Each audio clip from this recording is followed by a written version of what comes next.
Hello students, welcome back to my channel Knowledge Spot. Meristematic tissues क्या होते हैं, आज हम उनके बारे में पढ़ेंगे। तो चलिए जानते हैं।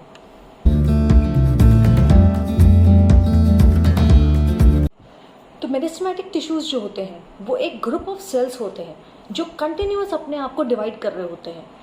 जैसे कि प्लांट्स में पाए जाते हैं, ये मेरिस्टेमेटिक टिश्यूज़ जो है एक अनडिफरेंशिएटेड सेल्स होते हैं, या कह सकते हैं कि बेसिक सेल्स होते हैं जो कि कंटिन्यूअस डिवाइड करते हैं और इनकी डिवाइडिंग प्रॉपर्टी बहुत फास्ट होती है और ये अपने आप को डिफ्रेंशिएट कर लेते हैं जिस फॉर्म ऑफ टिश्यू की ज़रूरत होती है प्लांट्स को।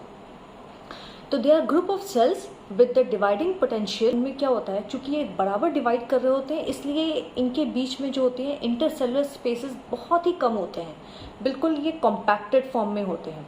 इनके सेल वॉल जो होते हैं बहुत ही थिन होते हैं और साथ ही साथ इनके जो साइटोप्लाज्म होते हैं, क्योंकि ये नए नवेले एकदम सेल्स हैं जो डिवाइड कर रहे हैं, तो इनके में साइटोप्लाज्म भी भरपूर होता है, यानी डेंस साइटोप्लाज्म होते हैं और न्यूक्लियाई होते हैं।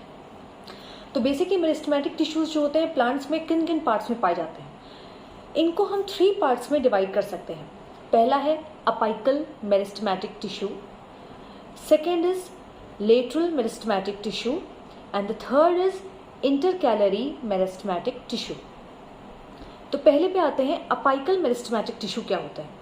जो अपाइकल मेरिस्टेमेटिक टिश्यू होते हैं वो हमारे जो स्टेम होता है, स्टेम के एपेक्स पे पाए जाते हैं, यानी कि टिप पे पाए जाते हैं। जो हमारा स्टेम ग्रो कर रहा होता है उसके टिप पे अपाइकल मेरिस्टेमेटिक टिश्यूज होते हैं, जो आपके जो स्टेम है उसकी लेंथ को इंक्रीज करने में हेल्प करता है। जैसे कि हमने कभी कई भी प्लांट्स देखा होगा, तो प्लांट्स जब हम छोटा सा लगाते हैं तो वो बढ़ता जाता है। वो कैसे बढ़ता है, क्योंकि जो एपेक्स पे अपाइकल मेरिस्टेमेटिक टिश्यूज होते हैं वो उसकी लेंथ को ग्रो करने में हेल्प करते हैं कंटिन्यूअस डिवाइड करके। Then lateral meristematic tissue. जो लेटरल मेरिस्टेमेटिक टिश्यूज होते हैं वो हमारे जो प्लांट्स के जो स्टेम होते हैं उनके लेटरली प्रेजेंट होते हैं, दोनों लेटरल साइड्स पे प्रेजेंट होते हैं।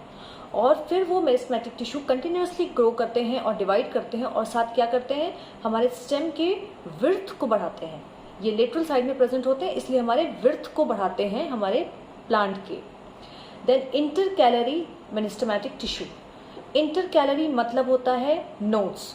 कोई भी आप स्टेम देखोगे हमेशा स्टेम्स के कुछ पार्ट्स, स्टेम्स के बीच बीच में नोड्स पाए जाते हैं।